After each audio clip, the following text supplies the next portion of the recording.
Chua nà tả nó chỗ tí tụ nọ xí nè. Để cô chế nó chỗ tí tụ nà nọ xí nè. Và sẽ chỗ tụ được có lúc dậy lo lo nhá bà chỗ nó nè. Lúc dậy nhá bà.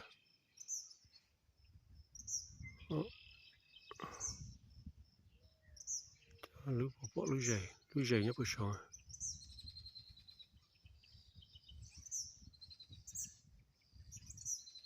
Lúc dậy nhá chỗ nó nè.